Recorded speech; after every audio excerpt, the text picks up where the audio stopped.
The desert heat shimmered across Highway 8 like liquid glass, bending light into cruel mirages that made distance impossible to judge. Colonel Nathaniel Flint Thorne lay motionless behind his Winchester Model 70, the rifle's wooden stock slick with sweat against his cheek. Below him, 30 Marines huddled behind disabled Humvees, pinned down by a Republican Guard machine gun nest that had already claimed 4 American lives in the last 6 minutes. It was February 26, 1991, Operation Desert Storm. The ground war was supposed to be over in hours, but nobody had told the Iraqi gunner positioned 2,340 meters across the sand, his PKM machine gun raking the highway with methodical precision that spoke of professional training and zero mercy. Nathaniel was 48 years old, a Marine Scout sniper who had spent 26 years mastering the mathematics of death at extreme distance. His spotter, a 24-year-old corporal named Roland Brennan, crouched beside him with a rangefinder, his voice tight with urgency. "Sir, that's over a mile. Heat mirage is brutal. Winds shifting every 30 seconds. Nathaniel's eye never left his scope. The machine gun nest was a dark smudge through the shimmer, barely visible as more than a heat signature in muzzle flash. At this distance in 115-degree heat, the air itself became an enemy. Rising thermals bent light in unpredictable waves. Wind gusted and died without pattern. Even the Earth's rotation became a factor when bullets spent nearly 3 seconds in flight.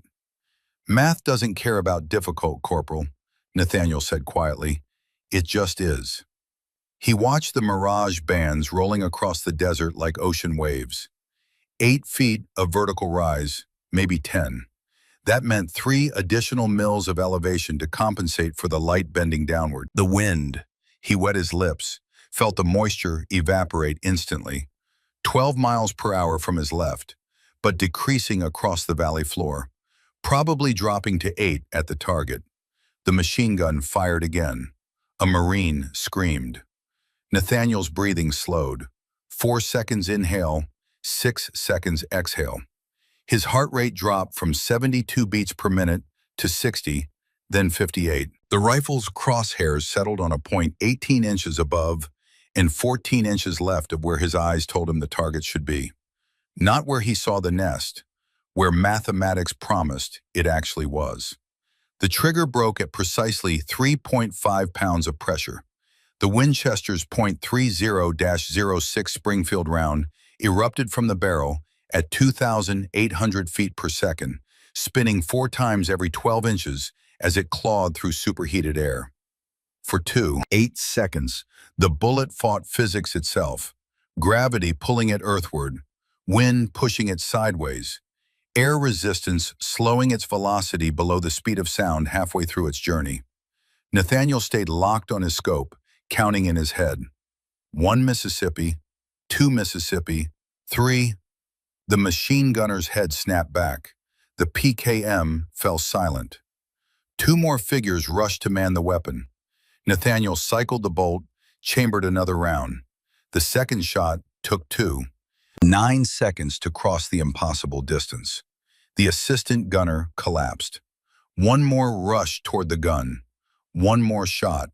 1 more body falling away from American lives saved. Brennan's voice cracked through the radio. "Targets destroyed. All Marines advancing." "Jesus Christ, sir, that was..." But Nathaniel was already breaking down his position, his face expressionless. 23 days later, General Norman Schwarzkopf would pin a bronze star on his chest at a ceremony Nathaniel barely remembered. What he did remember was the mathematics, always the mathematics, and the weight of knowing that 1 miscalculation, 1 number wrong in the equation, would have meant 30 families receiving folded flags instead of husbands and sons walking off planes. The medal went into a box. The rifle went back to Montana. And Nathaniel went home to teach his 8-year-old granddaughter that shooting was just geometry with consequences. 8 years later, on a Montana ranch outside Great Falls, a little girl named Kiara Thorne missed her first shot by 3 feet. She was 8 years old, all elbows and determination, lying prone on a weathered shooting mat with her grandfather's Winchester Model 70 dwarfing her small frame. The target, a rusted tractor tire 600 meters downrange, remained unmolested by her 30-06 round, which had sailed high and right, kicking up dust in the sagebrush beyond. Kira's face flushed red. Her hands trembled as she cycled the bolt, the metallic click loud in the mountain silence. "I can't do this," she whispered. Nathaniel Thorne, now 56, and carrying the quiet weight of a man who had seen too many things, knelt beside her.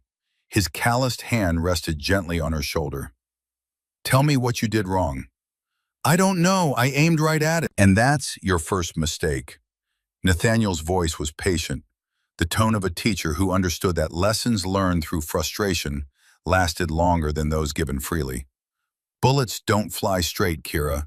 They drop. They drift. They're slaves to physics from the moment they leave the barrel." He pointed downrange at the target shimmering in the afternoon heat. 600 meters. That bullet falls. How much do you think? Kira bit her lip, thinking. Math was her favorite subject at school. Gravity is 9.8 meters per second squared. The bullet is in the air for, I don't know, maybe a second? 0.86 seconds. Good estimate. Nathaniel smiled. Now factor in that the bullet slows down because of air resistance. By the time it reaches that tire, it's dropping about 11 feet from where it left the barrel. 11 feet, Kira. You aimed straight at the target. Your bullet landed in the dirt beyond it. He reached over and adjusted the scope on the rifle, clicking the elevation dial. This is called Kentucky windage, old school calculation. You aim high to let the bullet arc down to the target. You aim to the side to compensate for wind pushing it left or right. You're not shooting at what you see. You're shooting at where mathematics promises your target will meet your bullet. Kira's eyes widened. So it's like throwing a basketball. You don't throw it at the hoop, you throw it above the hoop. Exactly like that, except the hoop is half a mile away, the ball weighs less than an ounce, an invisible wind is pushing it sideways while gravity pulls it down. Nathaniel's weathered face crinkled with approval. The bullet doesn't care who fired it, male, female, young, old. Mathematics is the only truth that matters. Everything else is just noise. She settled back behind the rifle, her small face set with renewed concentration. This time, when she looked through the scope, she aimed 18 inches high. She felt the wind on her left cheek, adjusted 6 inches to the left to compensate. Her breathing slowed. The crosshairs steadied. The rifle kicked against her shoulder. 0.86 seconds later, the tractor tire jumped as the 150-grain bullet punched through rusted steel. Kira's whoop of joy echoed across the ranch. Nathaniel grinned, his hand squeezing her shoulder with pride that went beyond words. "That's lesson 1, he said. "Want to know what lesson 2 is?" "Yes. Lesson 2 is that you just got lucky with the wind. Tomorrow we learn to actually read it." For the next 10 years, every Saturday morning became a classroom written in ballistics and discipline. Nathaniel taught Kira to read wind through mirage shimmer, to judge distance by eye using the mil-dot formula, to calculate bullet drop in her head faster than most people could use a calculator. He taught her that precision shooting wasn't about strength or aggression. It was about patience, mathematics, and the iron will to control your body's involuntary movements. Breathing, heartbeat, muscle tremor, until you became less human and more instrument. By the time Kira was 14, she could consistently hit targets at 1,200 meters. By 16, she was shooting competitions against men twice her age and beating them with quiet consistency that made her grandfather beam with fierce pride. By 18, she was applying to Montana State University for a mathematics degree, and Nathaniel knew with absolute certainty that he had taught her everything he could about shooting. The rest, the courage to take the shot when everyone said you couldn't, that she would have to find herself. The phone call came during Kira's senior year, 3 weeks before her 23rd birthday. Her grandfather was dying. Mesothelioma, the doctor said, The cancer came from asbestos exposure, likely during his service years, possibly exacerbated by the burning oil fields of Kuwait during Desert Storm. The kind of disease that appeared decades after exposure, patient and merciless. Stage 4, weeks left, not months. Kira drove 11 hours from Bozeman to Billings, pushing her truck 10 miles over the speed limit the entire way, hands white-knuckled on the steering wheel. She arrived at St. Vincent Hospital as the Montana winter sun was setting, painting the snow-covered peaks blood red. Nathaniel Thorne looked impossibly small in the hospital bed. The man who had seemed like a force of nature throughout her childhood had been reduced to paper-thin skin stretched over prominent bones, oxygen tubes running to his nose, monitors beeping their steady countdown to silence. But his eyes, 70 years old and cancer-riddled, those eyes were still sharp as rifle sights. "There's my mathematician," he said, his voice a rasp, but still carrying warmth. "You skip any finals to get here?" "They don't matter." Kira pulled a chair close, taking his hand. It felt like holding a bird, all delicate bones and fragile skin. "Nothing matters except being here." They talked for hours, about her classes, about the ranch, about everything except what they both knew was coming. Finally, as the hospital settled into its late-night quiet, Nathaniel's expression grew serious. "Kira, I need to tell you something. About that Bronze Star."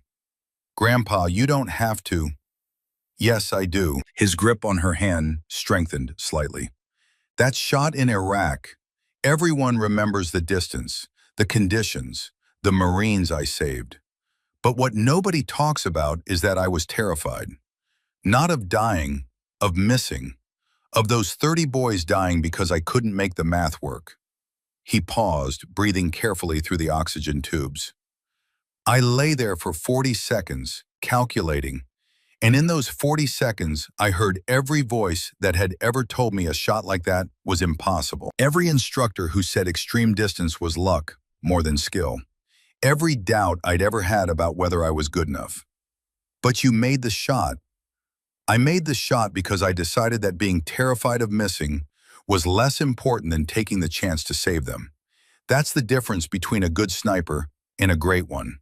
Not the calculations, not the equipment, the willingness to take the shot everyone else calls impossible." Nathaniel reached with his free hand to the small table beside the bed, where a velvet box sat among the get well cards. He opened it, revealing the Bronze Star with its red, white, and blue ribbon. "I'm giving this to you, not because you've earned it, that's mine, but because you need to understand what it represents. Every time someone tells you that you can't do something because you're a woman, because you're too young, because the odds are impossible, you look at this medal and remember that impossible just means nobody's done it yet." Tears streamed down Kira's face. "I don't know if I can be what you were." "You don't need to be what I was." Nathaniel's eyes held hers with fierce intensity. "You need to be better. I taught you the mathematics. Your generation has better equipment, better training, better understanding of ballistics than we ever dreamed of. But the hardest part, the courage to take the shot, that's something nobody can teach. You either find it or you don't." His breathing grew labored. A nurse appeared, checked monitors, adjusted medication. When she left, Nathaniel was fading, his eyes heavy. "Grandpa? I'm proud of you, Kira. Always have been, always will be." His voice was barely a whisper now. "Promise me something. Don't let them tell you what you can't do. I taught you to shoot like a Marine. Now go be one." 3 days later, on February 14th, 2013, Colonel Nathaniel Flint Thorne died with his granddaughter holding his hand and his Bronze Star resting on the blanket over his heart. The funeral was full military honors, 21-gun salute, taps played over a snow-covered cemetery, the flag folded with precision and handed to Kira, who stood ramrod straight in a black dress, refusing to let her tears fall until the last mourner had left. That night, alone in her grandfather's ranch house, Surrounded by decades of memories and the lingering smell of gun oil and old leather, Kira made a decision. She opened her laptop, navigated to the Navy recruiting website, stared at the page for 10 minutes, the bronze star sitting beside the keyboard catching lamplight. Then she filled out the application. She enlisted 2 months later, 1 week after graduating with honors in mathematics. The recruiter, a chief petty officer who had seen every type of candidate, looked at her test scores and whistled low. "Ma'am, with these scores, you could go officer track. Why enlist?" Kira met his eyes steadily. "Because officers give orders. I want to be the one taking the shot." Naval Special Warfare Training Center, Coronado, California, April 2017. The sun hadn't risen yet, but 42 candidates stood in perfect formation on the beach, their breath misting in the pre-dawn chill. Kira Thorne, now 26 and carrying muscle earned through 3 years of brutal preparation, stood in the second row. The only woman in the Naval Special Warfare Sniper Course Class 347. She'd expected that. What she hadn't expected was the man standing before them. Chief Warrant Officer Garrett Blackwell was 42 years old, with shoulders like a linebacker and a face that looked like it had been carved from granite in disappointment. 20 years in Naval Special Warfare, 3 combat deployments, a reputation for excellence that bordered on legendary, and an equal reputation for washing out candidates he deemed unworthy. He paced before the formation slowly, his eyes cataloging each candidate with a cold assessment of a predator evaluating prey. Bud/S Sniper Course has an 83% attrition rate, Blackwell said, his voice carrying across the beach without needing to shout. That means 42 of you standing here, 7, maybe 8 if I'm feeling generous, will graduate. The rest will quit. Or I will decide they don't have what it takes and they will be removed. His eyes found Kira, lingered. This course is not about political correctness. It is not about making everyone feel included. It is about producing the most lethal precision shooters in the world's most elite fighting force. Snipers in combat carry 70-pound packs across mountains. They hold firing positions for 12 hours without moving. They make shots at distances where physics becomes more enemy than ally. Blackwell stopped directly in front of Kira. "Candidate Thorne, step forward." She did, her jaw set, refusing to show anything but confidence.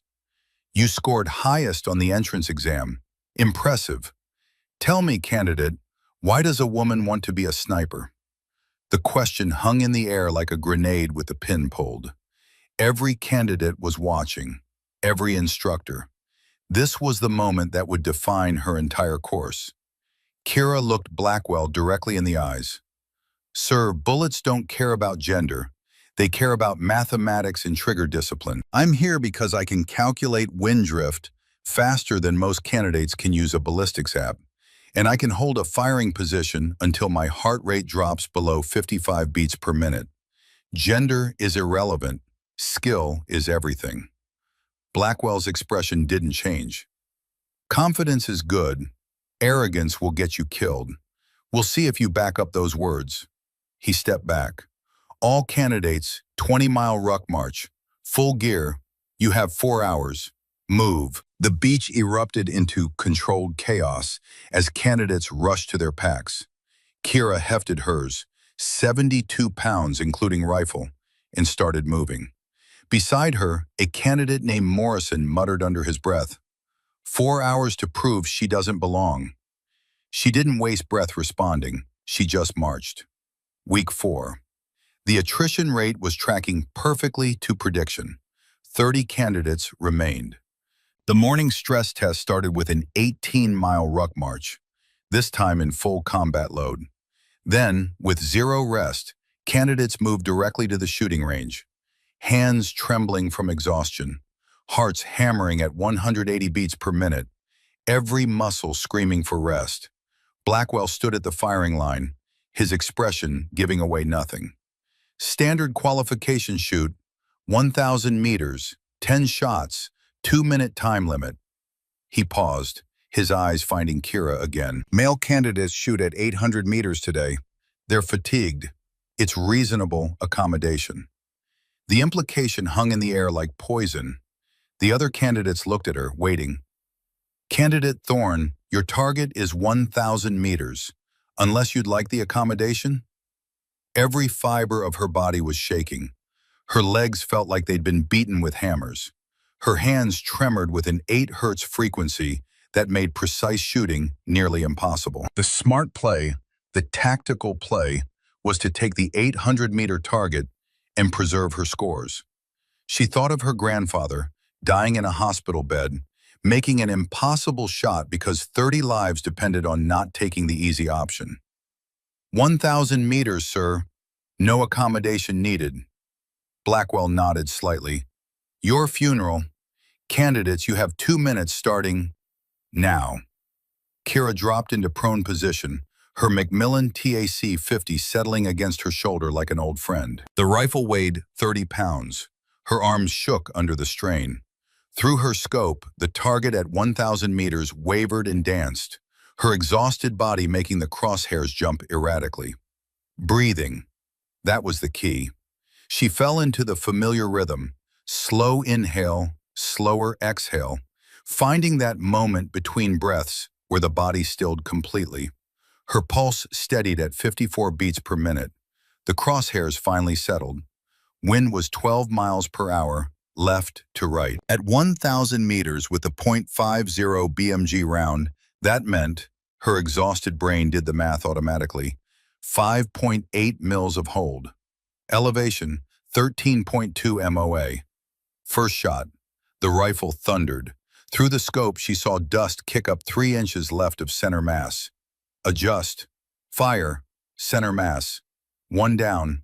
9 more shots. Her world narrowed to nothing but calculations in trigger control. Breath. Math. Fire.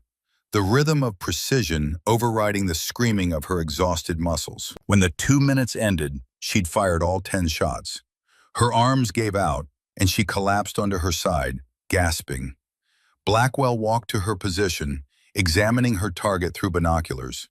The silence stretched. 10 shots fired, 10 hits, center mass grouping, 7 inches. He lowered the binoculars, his expression unreadable. Candidate Thorne, that's the highest qualifying score in the history of this range for post-ruck engagement. He leaned down slightly. Lucky wind conditions. Then he walked away, calling for the next shooter. Kira lay on the ground, her body refusing to move, but a small smile touching her lips. Lucky wind, sure, whatever he needed to tell himself. Behind her, another candidate, Derek Walsh, muttered to his buddy, "No way that was skill, had to be luck." She filed the name away. People who underestimated her tended to be useful later. Week 14, final qualification week, 15 candidates remaining. The test was simple in concept, brutal in execution. Unknown distance target, single shot, no rangefinder allowed. Calculate the distance using mil-dot formula, adjust for wind and elevation, make the shot. Miss, and you failed the course entirely.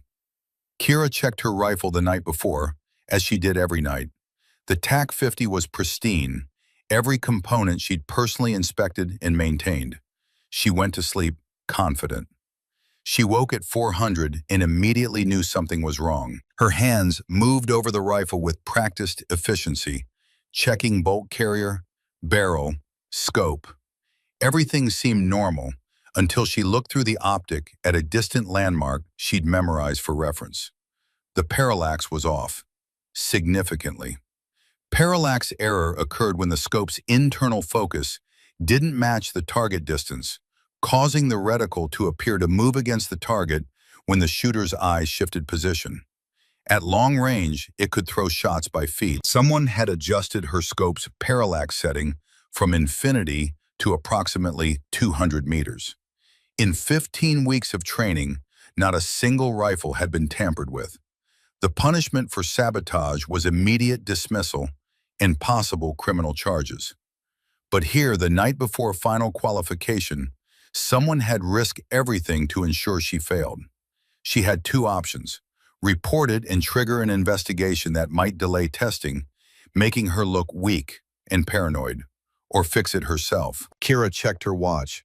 0437. Qualification started at 0600. She had less than 90 minutes. She pulled out her grandfather's old notebook, the one he'd carried in Desert Storm. Pages of handwritten calculations, old-school methods from before digital ballistic computers existed. Kentucky windage, mil-dot ranging, parallax adjustment using known distance reference points. Her hands moved with practiced precision, making micro-adjustments to the scope, while cross-referencing against 3 different landmarks at known distances. At 0558, she finished. The scope was zeroed. She'd recalibrated in 81 minutes, using methods most modern shooters had never learned. The test began at exactly 600. Candidates stood in a line, each with a different target at an unknown distance. Blackwell observed from behind, a clipboard in hand, his face the usual mask of professional assessment. Kira's target was a steel silhouette on a distant ridge. No markers, no reference points, just mathematics and faith. She looked through her scope, found a reference object near the target, a fence post she estimated at 6 feet tall. Using the mil-dot reticle, she measured the post's apparent height, 0.38 mils. The math flowed through her mind automatically. Range equals object height divided by mil reading times 1,000 divided by 3.28. 6 feet divided by 0.38 mils times 1,000 divided by 3.28 equals 1,579 meters. Call it 1,580. Wind, 11 miles per hour, quartering from the left. Bullet, 750 grain, Hornady AMAX. At 1,580 meters, wind drift would be 7.2 mils. Elevation, 16.2 MOA for bullet drop.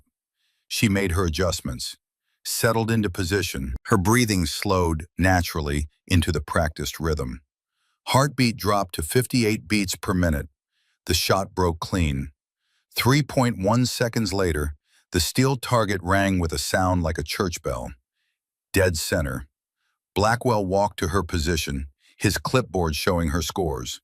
When he spoke, his voice carried across the range so all candidates could hear. Candidate Thorne, distance to target, 1,580 meters. Your calculation? 1,580 meters, sir. Wind call? 11 miles per hour, quartering left, sir. Impact location? Center mass, sir. Blackwell studied her for a long moment. Then he marked his clipboard. Score, 98 out of 100. Highest qualifying score in class 347. Highest score in the past 4 years of this course. He paused. Congratulations, Chief Petty Officer Thorne. You've earned it.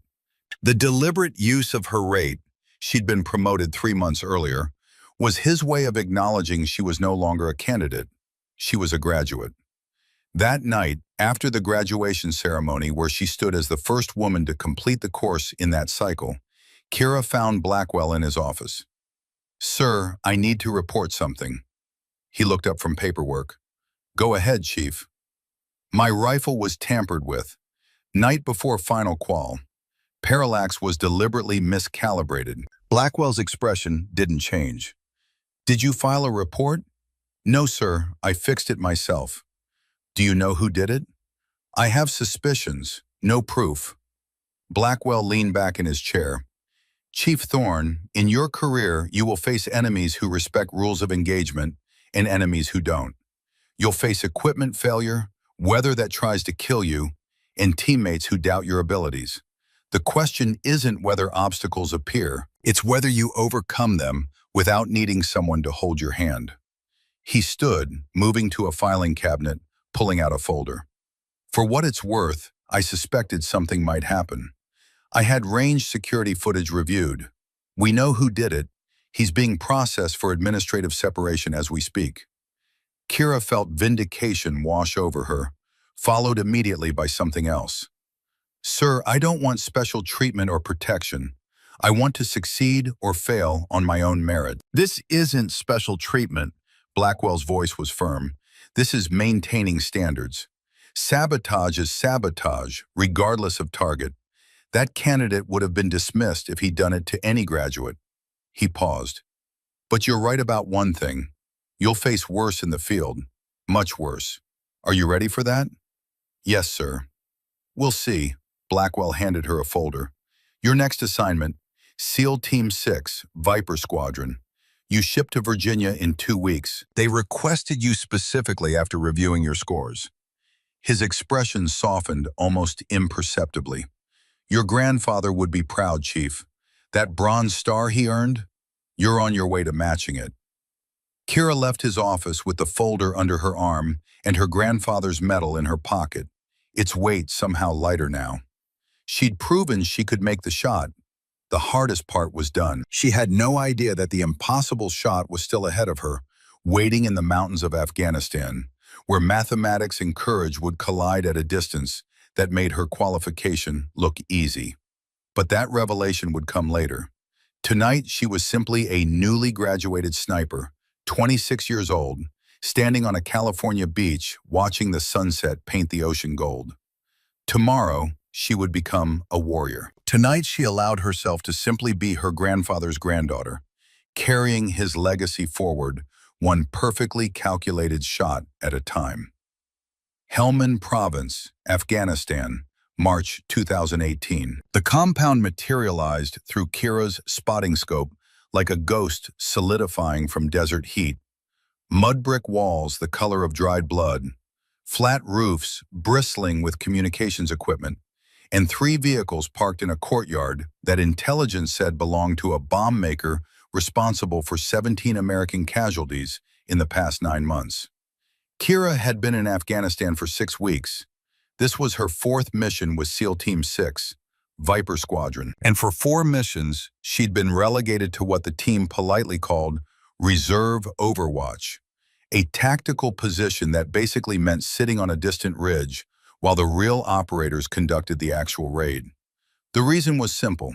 Lieutenant Commander Garrett Blackwell, her former instructor and now her commanding officer, didn't trust that her training would translate to combat.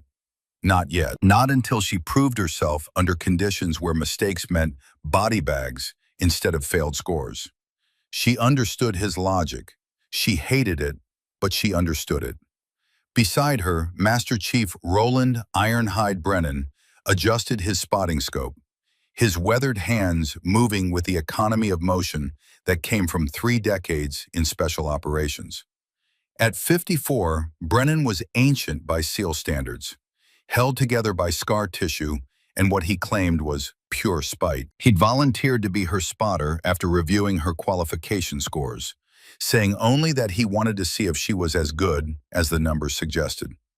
What he hadn't mentioned until their 3rd mission together was that he'd served in Desert Storm, 1st Marine Division, Highway 8, the same battle where her grandfather had made his legendary shot. Primary sniper element is in position.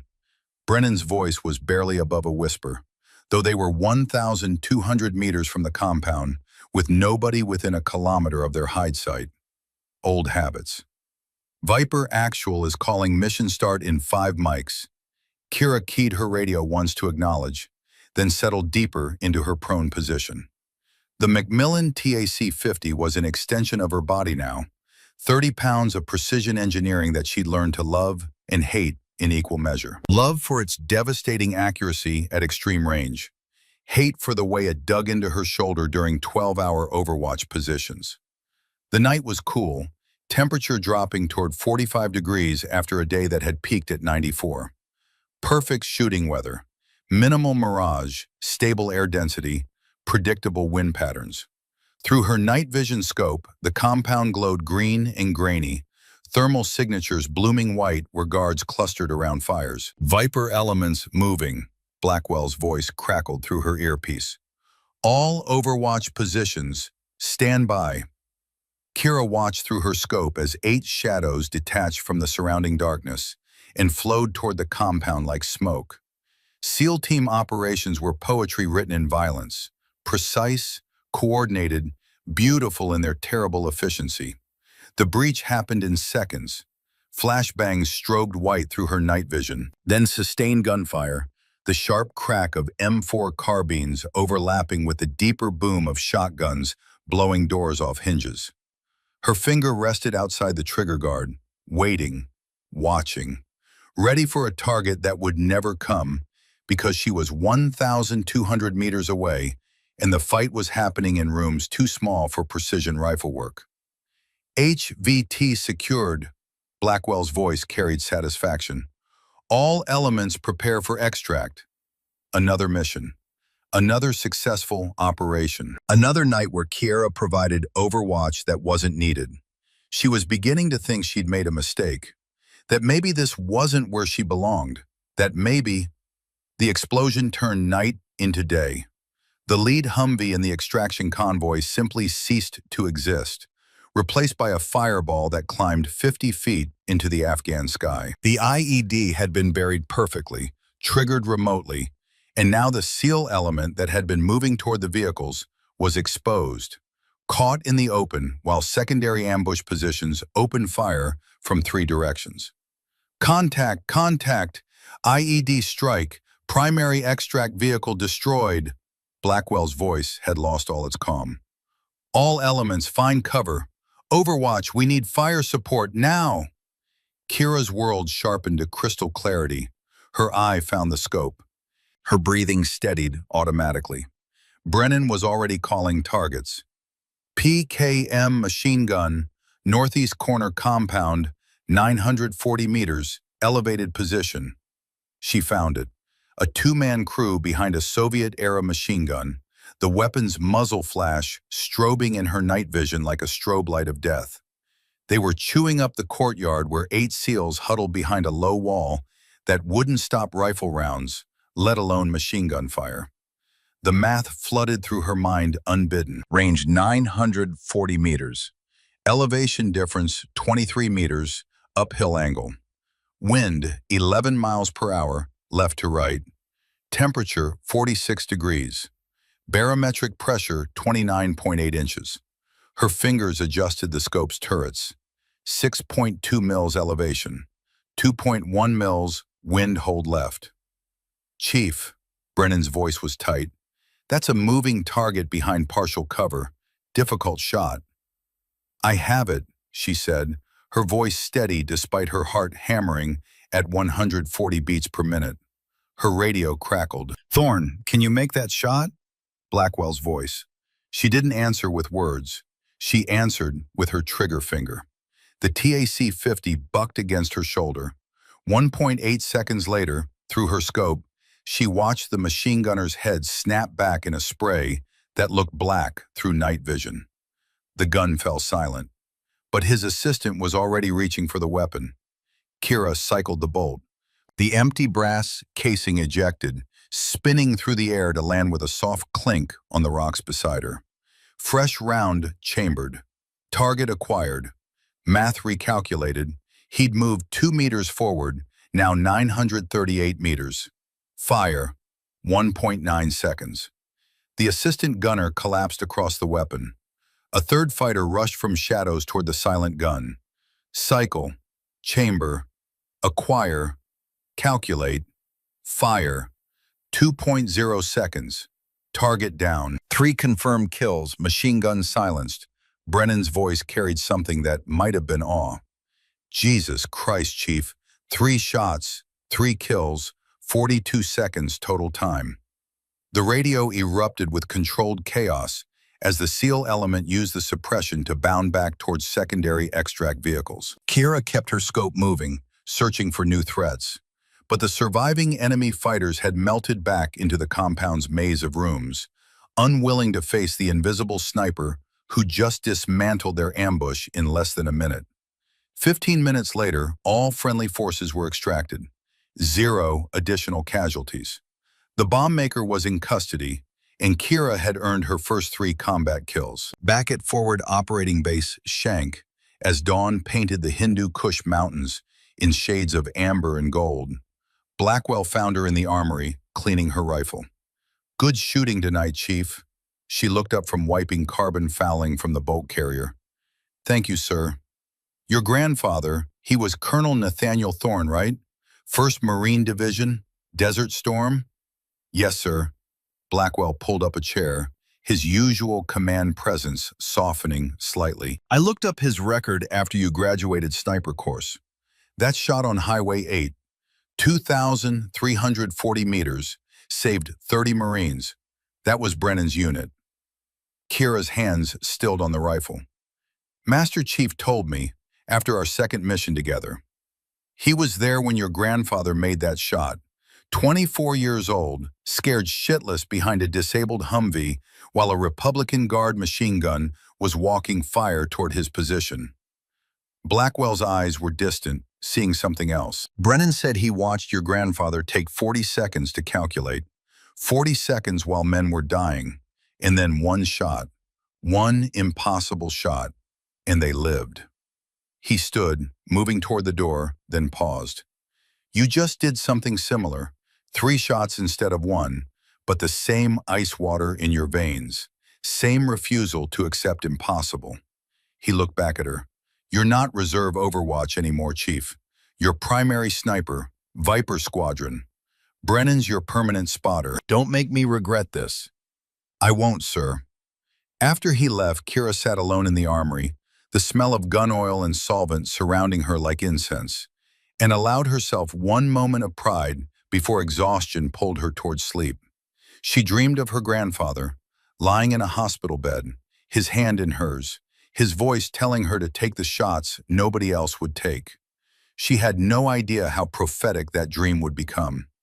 3 years passed, 15 deployments, 42 missions, 87 confirmed kills at ranges from 340 meters to 1,640 meters. Kiera became what Blackwell had promised to create, one of the most lethal precision shooters in naval special warfare. But it was the mission she didn't take, the kill she didn't make, that would haunt her until Khorasan Province. June 2021, Kandahar Province, a high-value target compound raid that intelligence said housed a Taliban logistics coordinator. Kira had overwatch from 1,480 meters. Brennan beside her calling wind and distance. The raid went smooth until it didn't. The HVT wasn't alone.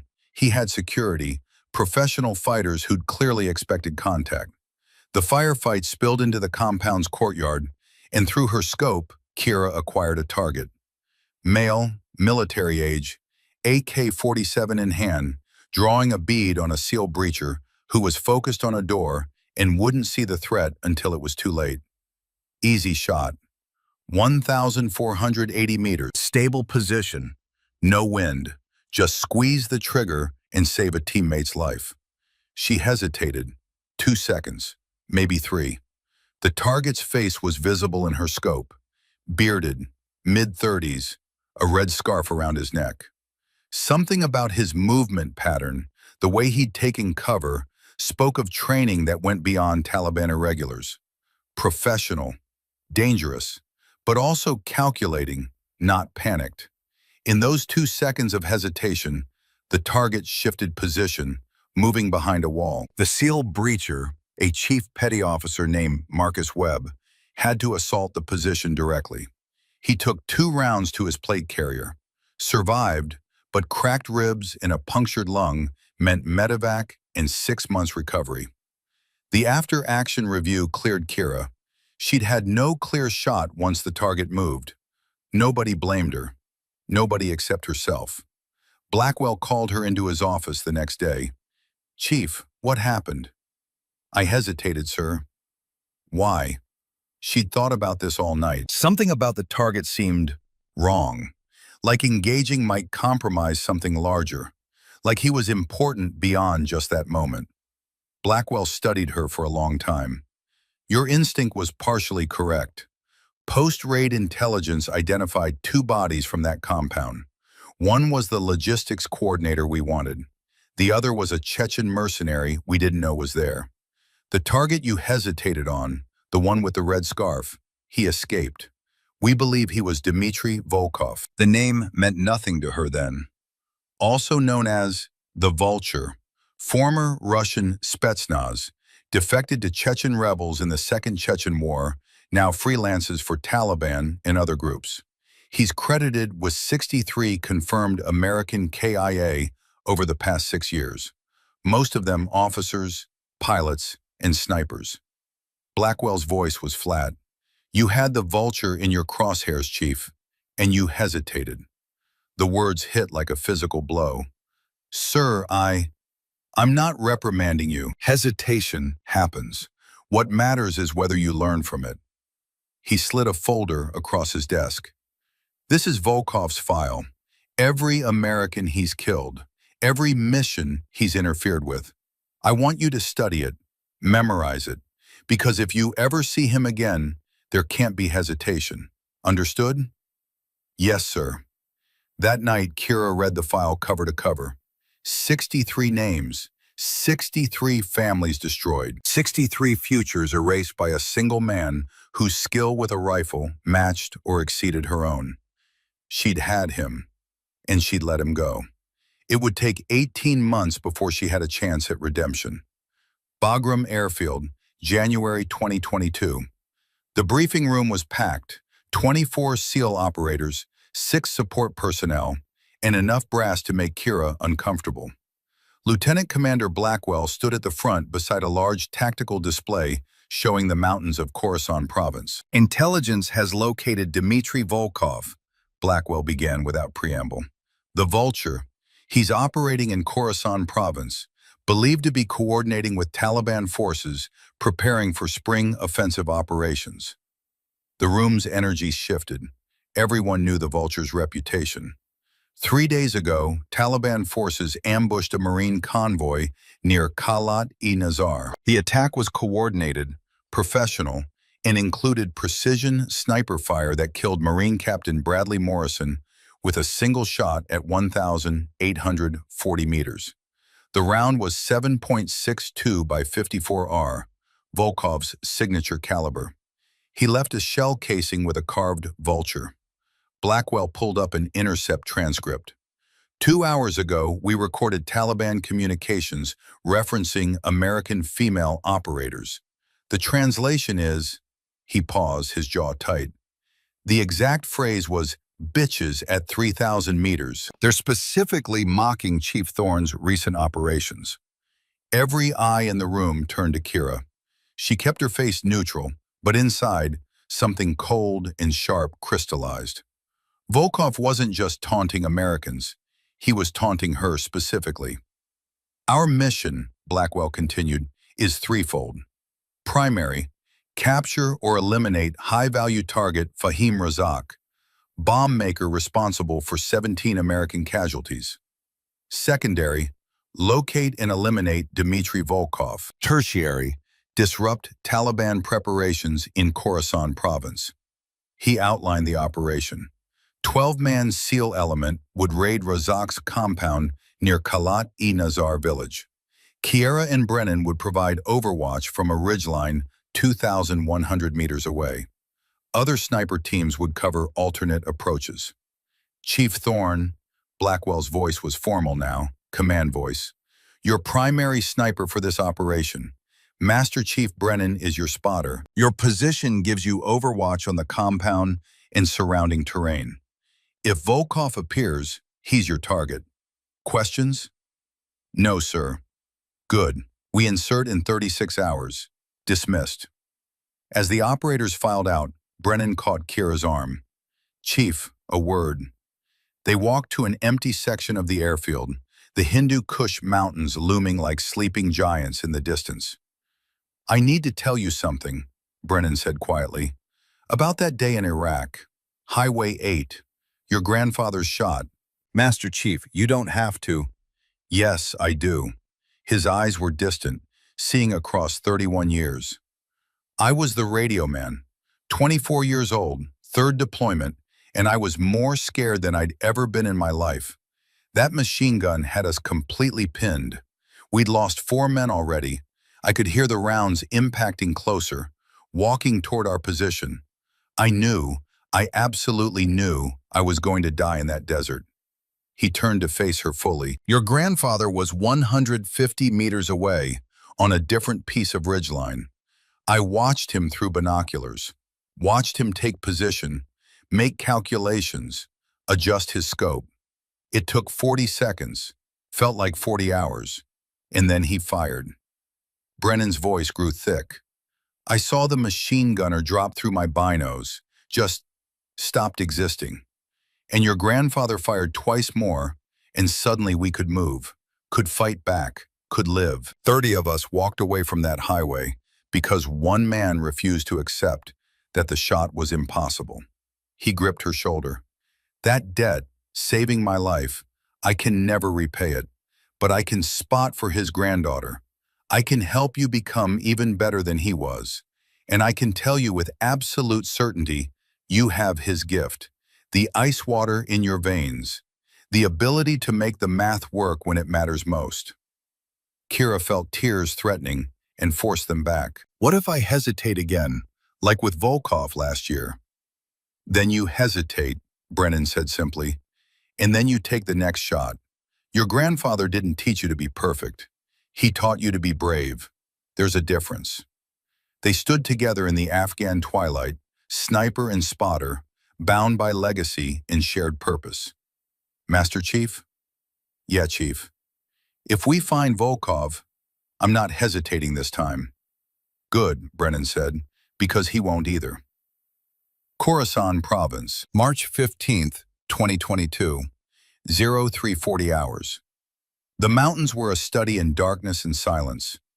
Kira lay prone on a rocky outcropping 2,100 meters from the target compound, her body molded to the earth, her TAC-50 resting on its bipod like a sleeping predator.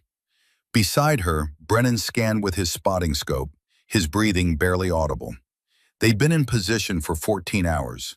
14 hours of watching and waiting while their muscles cramped and their bodies screamed for movement. 14 hours of discipline overriding discomfort.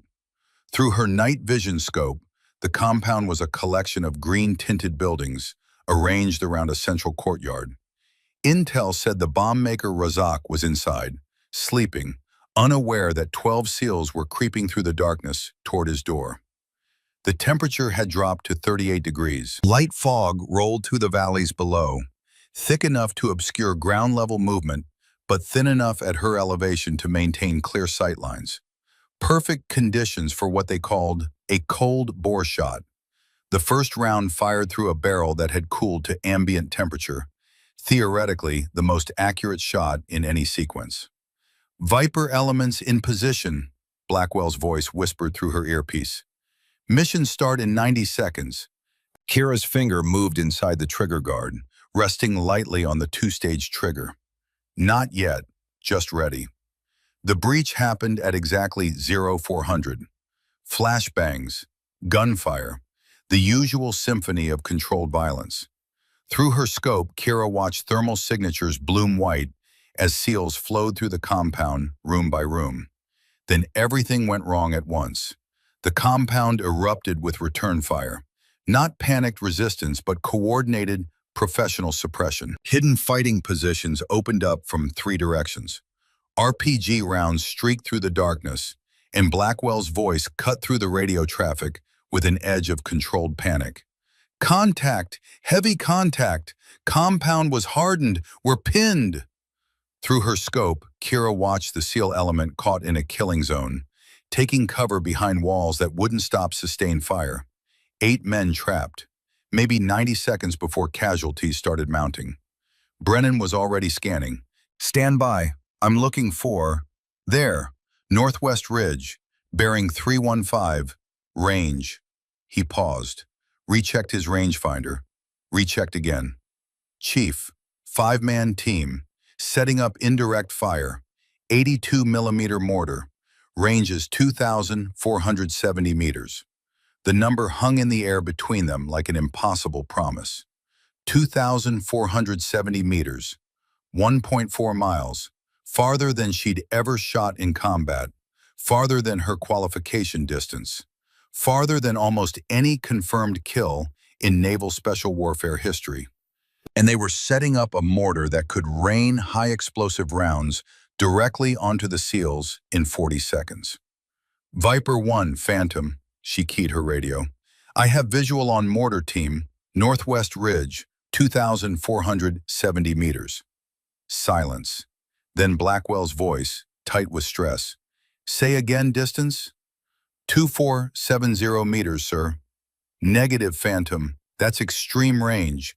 Air support is 16 minutes out. Hold position. Through her scope, Kira watched the mortar team work with practiced efficiency. The team leader positioning the base plate, 2 assistants unpacking rounds, 2 security pulling perimeter watch. Professional, experienced, and in 40 seconds they'd start raining death on men she trained with, fought beside, considered brothers. Sir, she said carefully, they'll have rounds on target before air support arrives. We don't have 16 minutes. What's your confidence level, Chief? The question hung like a blade. Kira ran the calculations in her head at computer speed. Range, 2,470 meters equals 2,700 yards, equals 1.4 miles. Elevation difference, plus 47 meters, approximately 25-degree uphill angle. Wind, 12 miles per hour at her position, but winds shifted across valleys. She estimated 8 miles per hour at target elevation. Temperature, 38 degrees Fahrenheit. Air density, 1.28 kilograms per cubic meter. Bullet, 750 grain Hornady AMAX. Ballistic coefficient, 1.05. Muzzle velocity, 2,800 feet per second. The math flooded through her consciousness like water through a broken dam. Drop compensation, 18.5 minutes of angle. That was 520 feet of vertical drop. Wind drift, 8.2 mils left. That was 14 feet of horizontal drift. Coriolis effect, 0.3 mils additional for Northern Hemisphere eastward shot. Flight time, 3.2 seconds. Transonic transition at approximately 1,900 meters, where the bullet would slow through the sound barrier. The most unstable moment, where minor manufacturing imperfections in the projectile could cause tumbling and complete miss. Probability of first round hit. Her gut said 72% based on math alone, but her grandfather's voice echoed in her memory. Math gets you close, heart gets you there. Sir, mathematical confidence is 72%, but I've trained for this. I can make the shot. Another pause. Through her scope, she watched the mortar team load a ranging round. Phantom, hold fire. That's an order. Wait for air support. The mortar fired. 3.2 seconds later, an explosion bloomed 600 meters short of the compound, throwing dirt and smoke skyward. They were ranging in, walking the rounds closer. The next shot would be 300 meters closer. The one after that would land on target. Brennan whispered beside her, Chief, they're adjusting fast. Professional crew. 2 more rounds and they're on target. Kira watched the team leader bark orders, watched the assistants adjusting the tube's angle. 30 seconds until the next shot. Maybe 90 seconds until they found the range. 2 minutes total before the compound became a kill zone. Air support was 14 minutes out. Her hand moved to her scope's elevation turret, almost without conscious thought. Started dialing. 18.5 MOA. The clicks sounded impossibly loud in the mountain silence. Chief, Brennan's voice was quiet. What are you doing? My job, she said. She keyed her radio one more time. Sir, requesting clearance to engage. Negative, Phantom, that's a direct order. Hold fire. The second mortar round launched. It impacted 350 meters from the compound, close enough that the SEALs could feel the concussion through the ground. Blackwell's voice cracked through the radio. All elements prepare for indirect fire impact. Find hard cover. But there was no hard cover. There was only time running out and mathematics that promised a 72% chance of saving them. Kira thought of her grandfather dying in a hospital bed. His final words about taking the hard shots everyone else called impossible. She thought of Master Chief Brennan, 24 years old and pinned behind a Humvee, watching death walk toward him until one impossible shot gave him 31 more years of life. She thought of Webb, the breacher she'd failed to save because she'd hesitated, and she made her decision. Master Chief, she said quietly, final win call. I'm taking the shot. Brennan understood immediately what she was doing, disobeying a direct order, risking her career, possibly her freedom if the shot failed and she was court-martialed for insubordination. He could stop her. One word to Blackwell and she'd be ordered to stand down under threat of immediate relief. Instead, he checked his wind meter, checked his weather station, recalculated based on the mirage patterns he'd been watching for 14 hours. Wind 12 at our position, decreasing to 8 mid-valley, steady at target elevation. Hold 8.2 mils left. Temperature dropped 2 degrees. Adjust elevation 0.3 MOA additional. He paused. Chief, you missed this shot. We're both going to Leavenworth. Then I better not miss. She settled deeper into her shooting position. Let the rifle become an extension of her body. Her breathing became mechanical, each cycle measured and precise. The crosshairs steadied as her pulse dropped into the 50s, the zone where instinct gave way to pure calculation. The crosshairs settled on the mortar team leader's chest. Through the scope, she could see him checking calculations, preparing for the third shot that would find the range. 3.2 seconds of flight time. In 3.2 seconds, physics would either prove her right or condemn her. But physics was just mathematics, and mathematics was truth. Everything else was faith. Her finger took up the trigger's slack. First stage. Second stage. The final one. 5 pounds of pressure that separated intention from action. The TAC-50 roared. The muzzle blast kicked dust in fog in a 15-foot radius. The recoil drove into her shoulder with familiar force, and Kira stayed welded to her scope, watching the bullet's invisible arc. She tracked the shot's arc in her mind. 1 heartbeat, 2, 3, then watched the team leader's chest explode through her scope. Brennan's voice was soft with awe. Hit, confirmed kill. Holy Mother of God, Chief, you just made the shot. But Kira was already cycling the bolt, the empty brass casing ejecting to clink against stone, already chambering the next round, already shifting to the assistant gunner who was frozen in shock, staring at his dead team leader. Range 2,485 meters, wind unchanged. Elevation adjust 0.2 MOA for the 15-meter difference. Fire. 3.3 seconds. The assistant gunner reached for the mortar tube just as 750 grains of copper-jacketed death arrived at 1,400 feet per second. He fell backward, his hands never touching the weapon. Third fighter, grabbing for scattered mortar rounds, trying to salvage the mission. Cycle, chamber, acquire, calculate, fire. 3.2 seconds. Headshot, down. Fourth fighter, running for cover, moving target, lead calculation, 2.5 mils ahead of his running figure. Fire, 3.4 seconds. Backshot, target collapsed mid-stride. Fifth fighter made it to the cave entrance, disappearing into darkness before she could acquire. 4 confirmed kills, 1 escape. Total engagement time, 52 seconds. The mortar tube lay abandoned, its rounds scattered uselessly across the rocks. The radio exploded with Blackwell's voice. Phantom, did you just engage without clearance? Affirmative, sir. Mortar threat neutralized. 4 enemy KIA confirmed. Silence. 8 seconds of dead air that felt like eternity. Then Brennan keyed his radio. Viper 1, Ironhide. Confirm Chief Thorne engaged and destroyed mortar team at range 2,470 meters.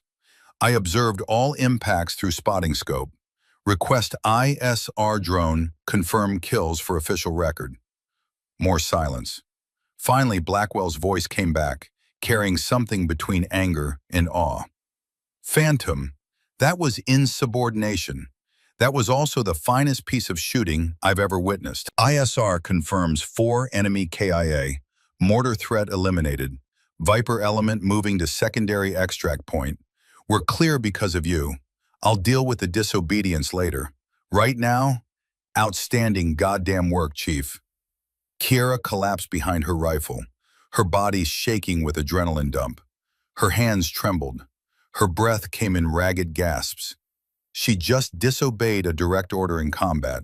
She just made 4 kills at a distance that would have seemed impossible a week ago. She just saved 12 men's lives with mathematics and courage.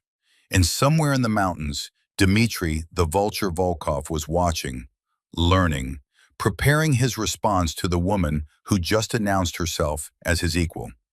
Brennan's hand settled on her shoulder. Chief, your grandfather would be proud. That was his shot. Same impossible distance, same ice water, same refusal to accept failure. Master Chief, I just committed insubordination. Yeah, you also just entered the history books. He handed her the spent brass casing from her first shot. Keep this. In 50 years, snipers will study what you just did. Kiera took the casing, still warm from firing, and slipped it into her pocket beside her grandfather's Bronze Star. She'd taken the impossible shot. She'd proven herself. But deep in her gut, she knew the hardest test was still coming. Because the vulture never forgot an insult. And she'd just killed his mortar team while he watched from somewhere in these mountains. The duel wasn't over. It was just beginning. 48 hours after the impossible shot, Kiera sat in a briefing room at Forward Operating Base Schenck, surrounded by senior officers who looked at her with expressions ranging from admiration to concern. On the screen behind Lieutenant Commander Blackwell was a grainy satellite photo of the ridgeline where she'd made her kills, overlaid with ballistic trajectory data that looked more like abstract art than military intelligence. Chief Thorne, a Navy captain she didn't recognize, spoke first. Your shot has been verified by 3 independent sources: ISR drone footage, recovered ballistic evidence, and ground assessment team. 4 confirmed kills at 2,470 meters under combat conditions. That's the longest confirmed kill in naval special warfare history. He paused, letting that sink in. It's also direct disobedience of a lawful order in combat. Lieutenant Commander Blackwell ordered you to hold fire. You engaged anyway. Explain your decision. Kiera stood at attention, her dress uniform crisp despite the Afghan heat outside. Sir, I assessed that air support would not arrive in time to prevent mortar fire on friendly positions. The enemy crew was professional, adjusting rapidly. Mathematical probability suggested they would find range within 90 seconds. I had a firing solution with 72% confidence. I determined that a 72% chance of success was superior to a 100% chance of casualties from indirect fire. The captain's expression didn't change. And if you'd missed, then I would have accepted full responsibility for my actions, sir. That's not how military discipline works, Chief. You don't get to choose which orders to follow based on personal assessment. Blackwell spoke up. Sir, if I may, Chief Thorne's assessment was tactically sound. My order to hold fire was based on doctrine and risk mitigation. Her decision to engage was based on real-time battlefield assessment. She was right. I was wrong. If anyone should face consequences, it's me for failing to recognize the tactical reality. The captain studied them both. Then, unexpectedly, he smiled. Relax, both of you. You're not being court-martialed. Chief Thorne, you're being recommended for Bronze Star with Valor Device. Your shot saved 12 lives and eliminated a significant threat. The insubordination issue will be noted in your file with context that it was tactically justified. He stood, extending his hand. Welcome to a very small club, Chief. There are perhaps 5 snipers in the entire U.S. military who have made confirmed kills over 2,400 meters in combat. You're now one of them. And the only woman. After the captain left, Blackwell remained behind. Chief, we need to talk about something else. Intelligence intercepts from the past 48 hours. He pulled up a new screen. Taliban radio traffic, translated to English. The words made Kira's blood run cold. The vulture has heard of the woman's impossible shot. He says it was luck, not skill. He says he will prove American weakness. He challenges her to face him. Sniper against sniper. He will add her to his 63. Kira read the intercept twice. He's calling me out specifically. Yes, and command wants to ignore it, considers it propaganda, psychological warfare, not worth risking our best precision shooter on what amounts to a personal vendetta. But you don't agree. Blackwell met her eyes. The vulture has killed 4 American snipers who tried to hunt him.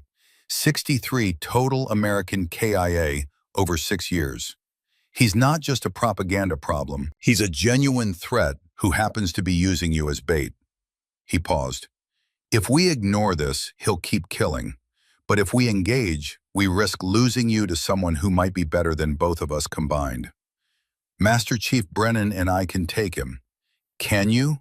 Blackwell's voice was sharp. Or is this about proving something?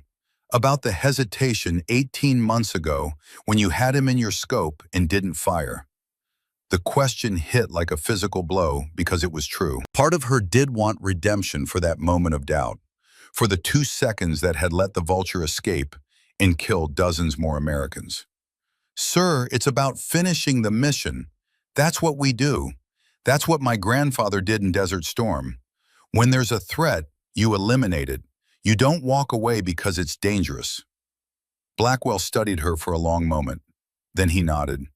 Master Chief Brennan is already preparing equipment. You have 72 hours to locate and eliminate Dmitry Volkov. After that, you're extracted regardless of mission success. I'm not losing my best sniper to an extended manhunt. Yes, sir. And Chief, don't hesitate this time. He won't. The mountains of Khorasan province swallowed them like a vast mouth of stone and shadow. Kira and Brennan moved through the terrain with the patient deliberation of apex predators, covering perhaps 8 miles per day, always staying in positions that offered fields of fire exceeding 1,500 meters. They were hunting a ghost who was simultaneously hunting them. Day 1 produced nothing. No contacts, no sightings, just empty mountains and the constant awareness that somewhere in this maze of ridges and valleys, another sniper was watching, waiting, calculating. Day 2, they found a hide site. Professional construction, camouflage with local vegetation, positioned with excellent sightlines over a valley approach. Spent shell casings inside, 7.62 by 54R with carved vulture symbols. 3 of them. He's killed 3 people from this position, Brennan said quietly, examining the casings. And he left these deliberately. He wants us to know he was here. How old is the site? Brennan checked wind erosion patterns on the disturbed soil, examined the vegetation's wilting pattern. 36 to 48 hours. He was here when you made your 2,470-meter shot. He watched it happen. Kira felt a chill that had nothing to do with the mountain cold. He's been tracking us since the mortar team. More than tracking, he's studying you, learning your patterns, your capabilities. Brennan's weathered face was grim. Chief, this man has survived 4 SEAL sniper teams. He's not just skilled, he's patient, tactical, and utterly ruthless. We need to think like him. What would he do? If I were him, I'd set a trap, use something that would draw you into a predetermined kill zone where I'd already calculated every possible shot. Brennan scanned the surrounding terrain. Something that would make you commit to a position before you realized it was a trap. Day 3, they found what the vulture wanted them to find. The decoy was almost perfect, a fighting position on a ridge approximately 1,850 meters from their position, just barely visible with careful observation. Through her spotting scope, Kira could make out what appeared to be a sniper's hide, complete with a rifle scope catching sunlight in brief glints. "Too obvious," she said immediately. Brennan agreed. "He's not that careless. That's bait, which means he's somewhere else, watching to see if we take it." Kira studied the terrain with the methodical assessment her grandfather had taught her. "If I were setting this trap, I'd position myself with a sight line to both the decoy and any likely position someone would shoot from." She traced angles in her mind, calculating fields of fire, dead space, optimal firing positions. There, a cave entrance approximately 30 meters behind and 8 meters above the decoy position. Deep shadow, impossible to see into from this distance, but offering perfect observation of anyone who took the bait. "Master Chief, that cave, that's where I'd be." Brennan studied it through his spotting scope. "Can't see anything inside, too dark. Range is 1,950 meters. I don't need to see him. I need to know where he has to be to watch both positions." Kiera's mind was already running calculations. "Geometry tells us he's in that cave if he's using the decoy as bait. We can't see him, but mathematics says that's where he must be." "Chief, you're talking about a blind shot. Firing at a position you can't confirm is occupied. My grandfather once shot through a smokescreen in Desert Storm. He couldn't see the target, but he knew where the target had to be based on the geometry of the ambush." She looked at Brennan. "I can make this shot." Brennan was quiet for a long moment, his eyes distant. When he spoke, his voice carried the weight of 3 decades in special operations. "Your grandfather did make that shot. I was there. Machine gun nest had us pinned. They used smoke for concealment. Nathaniel calculated where the gunner had to be positioned based on the angle of incoming fire. He fired blind. The gun went silent." He turned to face her fully. "That shot saved my life a second time, and it was the bravest thing I ever saw, because he had no way to confirm the target existed until after he'd committed to the shot. If you're going to do this, I'll back your play. But understand, if you're wrong, you give away our position, and the vulture will have us bracketed." "I'm not wrong." Kira settled into her final firing position. The TAC-50 rested on its bipod, stock pressed firmly into her shoulder, her body molded to the earth in a position she could hold for hours if necessary. Through her scope, the cave entrance was a dark smudge, revealing nothing. The calculations came faster now, muscle memory built over thousands of repetitions. 1950 meters to cave mouth, add 30 for depth, call it 1,980 total. Gusting 14 to 16 crosswind, quartering left, cold air, dense, bullets fly truer. Dial 17, 8 MOA elevation, maybe 0.4 more for cave depth. Hold 9.4 mils wind. Coriolis adds 0.4 east. 3.1 seconds flight time. Simple geometry, deadly faith. She was about to fire 750 grains of copper and lead into a shadow, trusting geometry over visual confirmation, betting her life on mathematics that promised her target existed in a space she couldn't see. "Master Chief, final wind call." Brennan checked his instruments one last time. "Wind 14, gusting 16. Mirage pattern suggests it's steady at 13 at target elevation. Recommend hold 9.4 mils left." He paused. "Chief, you're clear to engage when ready. I trust your math." Her breathing became mechanical, each cycle measured and precise. The crosshairs steadied as her pulse dropped into the 50s, the zone where instinct gave way to pure calculation. The crosshairs settled on a point 2 meters left of the cave entrance's center, 18 inches high, not aiming at what she could see, but at where geometry promised her target must be. The world narrowed to mathematics in faith, physics in courage. Everything her grandfather had taught her distilled into this single moment where human skill challenged the limits of possible. Her finger took up the trigger's slack. First stage, second stage, the final pressure that separated intention from action. The TAC-50 roared its defiance at impossible distance. Kira stayed welded to her scope, watching the empty cave entrance. 3.1 seconds. She counted each one like a prayer, watching the empty darkness for movement that might never come. Movement. A figure stumbled out of the cave's darkness, silhouetted against the lighter stone behind. Through her scope, she watched him fall, tumbling down the 8-meter slope to land in a heap at the base of the ridge. Brennan's voice was barely a whisper. "Target down. I say again, target down. Jesus Christ, Chief. You just made a blind geometry shot at 1,950 meters. That's not supposed to be possible." "It's not blind if you trust the math," Kira said, but her hands were shaking now, adrenaline flooding her system as the magnitude of what she'd done crashed over her like a wave. They waited 30 minutes, watching for movement, before advancing to confirm the kill. Combat doctrine said wait for QRF, but they both knew they needed to verify the target before the Vulture's allies could recover the body. The man lying at the base of the ridge was Dmitry Volkov.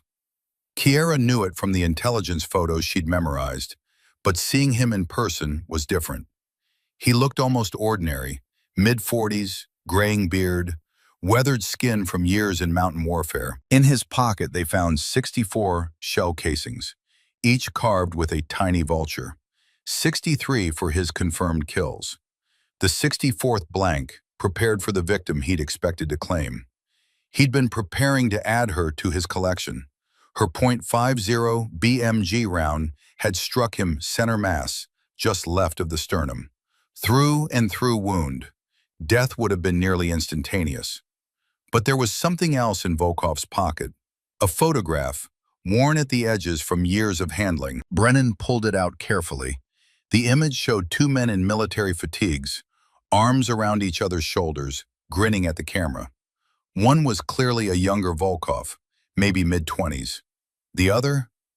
"Chief." Brennan's voice was strange. "You need to see this." Kira looked at the photo. The second man's face was hauntingly familiar. The same bone structure, the same intense eyes she'd seen in old photographs on her grandfather's ranch. "That's..." She couldn't finish. "That's your grandfather," Brennan confirmed quietly. "Or someone who looks exactly like him." They found the answer on the back of the photo, written in faded ink. N. Thorne and D. Volkov. Sniper Exchange Program, Fort Benning, 1988. The realization hit like a physical blow. Her grandfather and the Vulture had trained together, had been friends perhaps, before the Soviet Union collapsed, before Volkov defected to Chechnya, before everything went wrong. "He knew," Kira whispered. "Volkov knew exactly who I was, whose granddaughter. That's why he challenged me specifically." "This wasn't just about you being a woman sniper," Brennan said. "This was personal. He wanted to prove he'd surpassed his old instructor's legacy by killing that instructor's bloodline." Kira stared at the photograph, at two young men who'd once been allies, now connected only through the geometry of death, across a 1,950-meter kill shot. The duel had been inevitable from the moment Volkov learned her name. She carefully pocketed the photograph alongside the shell casings. Some truths were better shared in person, back home, where her grandfather's memory could absorb one more complicated chapter. Brennan photographed the body, collected evidence, then keyed his radio. "Viper 1, Ironhide. Confirm HVT Volkov eliminated. Grid coordinates follow. Request immediate extraction." Blackwell's response was instantaneous. "Outstanding work. QRF, inbound your position. ETA 30 mics. Stay put and maintain security." While they waited, Kira stood over the Vulture's body, feeling none of the satisfaction she'd expected. Just exhaustion and a strange emptiness. This man had killed 63 Americans, had taunted her specifically, had forced her into a duel that could have ended with her name added to his collection. And now he was just another body in an endless war. His skills and experience erased in 1 seconds of flight time. "You okay, Chief?" Brennan's voice was gentle. "I don't know. I thought I'd feel something. Relief, maybe. or pride, but I just feel tired. That's because you're a professional, not a psychopath. Killing isn't supposed to feel good. It's supposed to feel necessary. He handed her the 64th shell casing. Keep this, not as a trophy, as a reminder that you stopped 64. That matters. The extraction went smooth. Within 6 hours, they were back at FOB Shank, debriefing intelligence officers who seemed more excited about the blind geometry shot than about eliminating a high-value target.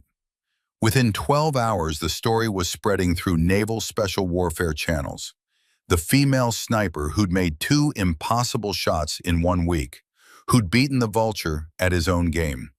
Within 24 hours, Blackwell called her to his office with news that would change everything. 2 weeks later, Fort Bragg, North Carolina.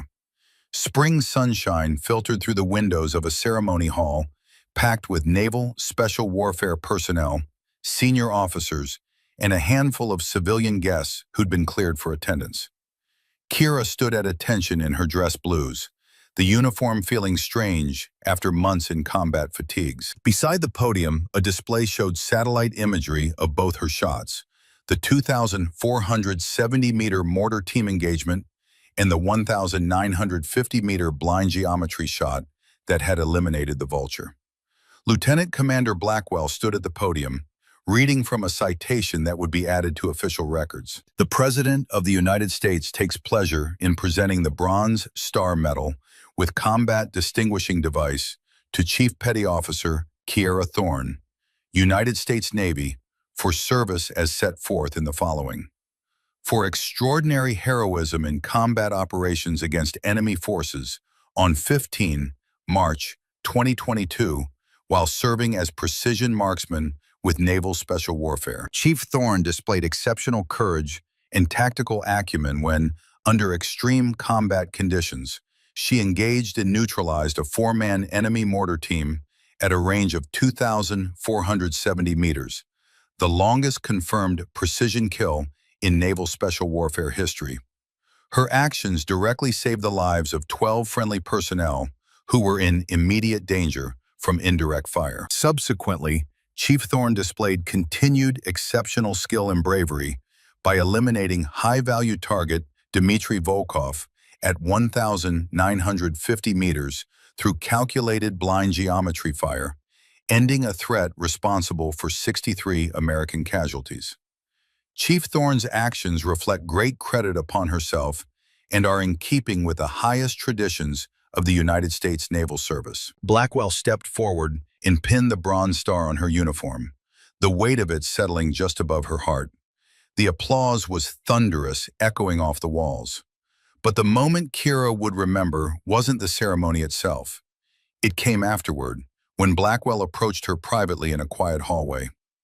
"Chief, I owe you an apology." She looked at him in surprise. "Sir? I doubted you. From the moment you walked into sniper course, I doubted whether a woman could handle the physical demands, the mental stress, the combat reality of this job. I tried to wash you out. I made your training harder than it needed to be. I was wrong about everything." His expression was serious, almost pained. "Your grandfather's shot in Desert Storm, 2,340 meters, saved 30 Marines, earned him this exact medal. You not only matched his distance, you exceeded it by 130 meters. More importantly, you matched his courage, the willingness to take the shot everyone else calls impossible." Kira felt tears threatening and forced them back. "Sir, you pushed me to be better. Without that pressure, I might not have developed the discipline I needed. No apology necessary." "It's necessary for me to say it." Blackwell extended his hand. "It's been an honor serving with you, Chief. You're the finest precision shooter I've ever seen." They shook hands, the gesture carrying weight beyond mere formality, a recognition of mutual respect earned through fire and blood. Later that evening, Master Chief Brennan found her sitting alone outside the barracks, looking up at the stars. "Mind some company, Chief?" "Not at all, Master Chief. Sit." They sat in comfortable silence for several minutes. Finally, Brennan spoke. "I need to tell you something. About that rifle sabotage during your sniper course, the one where someone tampered with your scope before final qualification. Kira turned to look at him. The commander told me they caught the person responsible. They did. It was a candidate named Morrison. He was processed for administrative separation. Brennan paused. What the commander didn't tell you was why Morrison did it. He was scared, Chief. Scared that if you succeeded, it would prove everything he'd been taught about women in combat was wrong. Scared that his own mediocrity would be exposed if someone he'd been taught to see as inferior turned out to be superior. That doesn't excuse what he did. No, but it explains it. And it's important you understand this because you're going to face more Morrisons in your career. People whose identity is so wrapped up in their assumptions about gender and capability that your mere existence threatens them. Brennan's voice was firm. Don't let them make you doubt yourself. Don't let them make you hesitate. Your skill speaks for itself. Master Chief, I need to tell you something too. That hesitation 18 months ago, when I had Volkov in my scope and didn't fire, I've been carrying that guilt ever since. All those people he killed afterward, part of me feels responsible. Brennan was quiet for a long moment. Your grandfather hesitated once too. Operation Desert Storm, 2 days before the Highway 8 incident. He had a shot on an Iraqi officer, 1,200 meters, perfect conditions. He hesitated for 3 seconds, and the officer moved behind cover. We lost track of him. I never knew that. Nobody does, because 3 days later, your grandfather made the impossible shot that saved 30 lives. And that's what history remembers. The hesitation didn't define him. The courage afterward did. Brennan gripped her shoulder. You hesitated once. Then you took 2 of the most difficult shots in naval special warfare history. That's what defines you. Not the moment of doubt, but everything you did after. They sat together watching the stars wheel overhead, sniper and spotter, bound by shared purpose and mutual respect. What happens now? Kira asked. Now? Your contract is up in 4 months. You have choices to make. Re-enlist, continue the fight, or go home, start the next chapter. What do you want? Kira thought of her grandfather's ranch in Montana, of the Bronze Star now resting alongside his in a velvet box, of the legacy he'd built and passed to her, of the next generation that would need teachers who understood that impossible was just a challenge, not a limitation. I think, she said slowly, I want to go home. I want to teach. 6 months later, Great Falls, Montana, the sign at the entrance read, Thorn Precision Academy, in letters carved from dark wood. Below it, smaller text, Teaching the Art of Impossible Shots since 2023. Kiera stood on the porch of her grandfather's ranch house, now converted into a professional training facility. The main barn had been transformed into a classroom and armory. The vast stretches of ranch land now featured shooting ranges at distances from 100 to 2,000 meters. The second barn housed sleeping quarters for residential students who came from across the country, and increasingly from military units worldwide, to learn from the woman who'd made history in Afghanistan. On the wall inside, 2 bronze stars hung side by side. The first earned by Colonel Nathaniel Flint Thorne in Desert Storm, 1991, for a 2,340-meter shot that saved 30 Marines. The second earned by Chief Petty Officer Kiera Phantom Thorne in Afghanistan, 2022, for a 2,470-meter shot that saved 12 SEALs and a 1,950-meter blind geometry shot that ended a terrorist threat. Below them, a quote carved into wood. Legacy isn't about the shots you make, it's about the ones you teach others to take. The Academy's first full class consisted of 24 students, 10 women, 14 men. Among them were 3 active-duty SEAL candidates sent by Blackwell himself with a note that simply read, Teach them what you taught me about impossible. And there was one student who'd arrived yesterday, nervously clutching a letter of recommendation signed by Lieutenant Commander Garrett Blackwell. Her name was Mackenzie Blackwell. She was 19 years old, and she wanted to be a sniper. Kira found her now on the main range, struggling with a 600-meter shot using Nathaniel's old Winchester Model 70. "You're aiming directly at the target," Kira said gently, approaching from behind. Mackenzie jumped slightly, then relaxed. "Sorry, Chief Thorne. I'm not getting the calculations right." First lesson, stop apologizing. Shooting is about confidence backed by mathematics, not sorry backed by hope. Kira knelt beside her. Second lesson, you're not shooting at what you see. You're shooting at where mathematics promises your bullet and target will meet. She adjusted the scope's elevation, talking Mackenzie through the calculations. Bullet drop, wind drift, the beautiful mathematics of ballistics that transforms shooting from luck into science. "My father said you're the best teacher I could learn from," Mackenzie said quietly.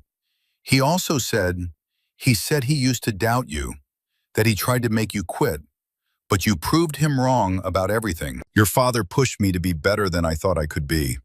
Sometimes the people who challenge us most are the ones who teach us the most important lessons. Kira stepped back. "Now, take the shot. Aim high to compensate for drop. Aim left for wind. Trust the mathematics." Mackenzie settled behind the rifle. Her breathing slowed. The shot rang out across the Montana mountains. And 600 meters away, the target jumped as the bullet struck center mass. The young woman's whoop of joy echoed exactly like Kira's had 24 years earlier on this same range. "That's lesson 1, Kira said, smiling. "Want to know what lesson 2 is?" "Yes, ma'am." "Lesson 2 is that you just got lucky with the wind. Tomorrow we learn to actually read it." The exact words her grandfather had spoken to her at age 8, the legacy continuing forward in an unbroken chain. Over the following months, the academy grew. Former students graduated and went on to military and law enforcement careers, carrying forward the techniques Kira taught. Master Chief Brennan came out of retirement to teach wind reading and old-school ballistics calculation.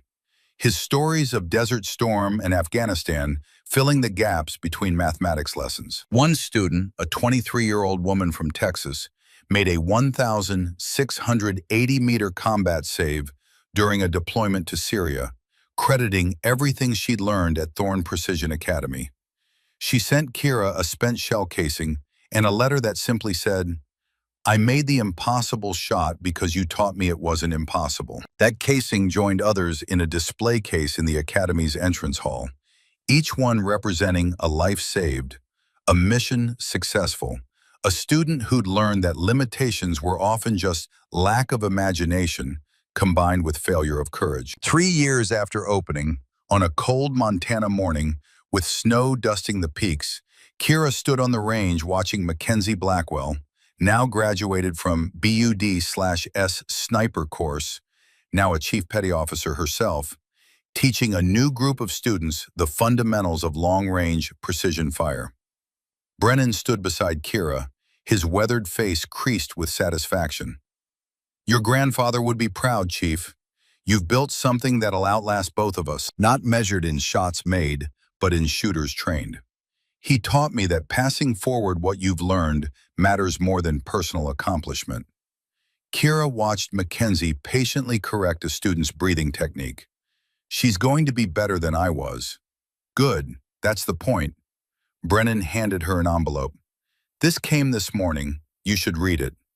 The letter was from the Department of Defense, official letterhead. Inside, a formal notification that her 2,470-meter shot had been officially recognized as the longest confirmed kill in United States military history by a female service member, and the third longest overall.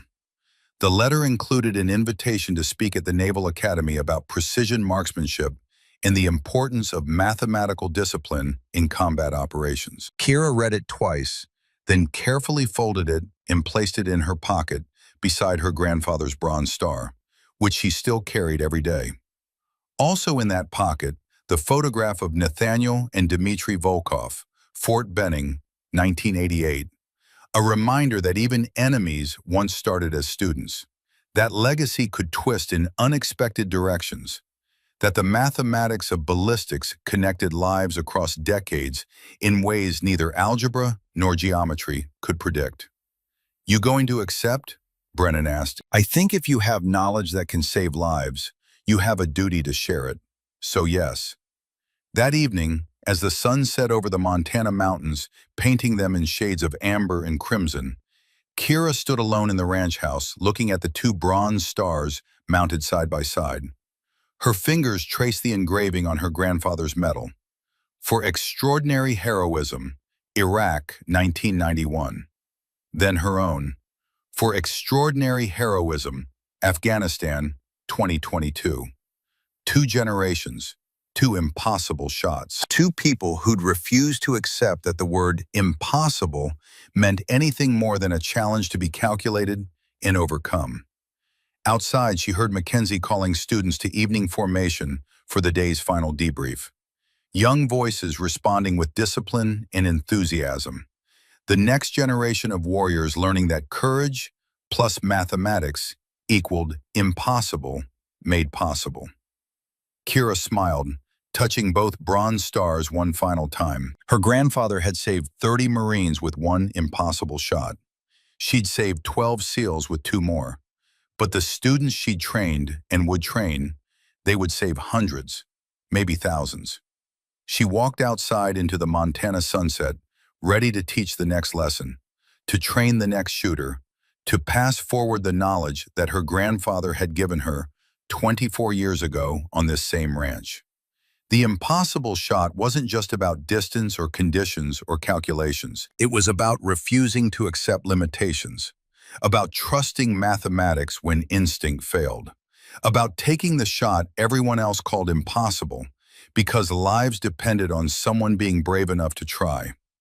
And now, on this ranch in Montana, surrounded by mountains and students and the echoes of her grandfather's voice in every wind shift and elevation calculation, Kira Thorne was ensuring that the next generation would be braver, better, and more capable than she'd ever been. Not perfection, not glory, just passing the torch, one calculated shot at a time.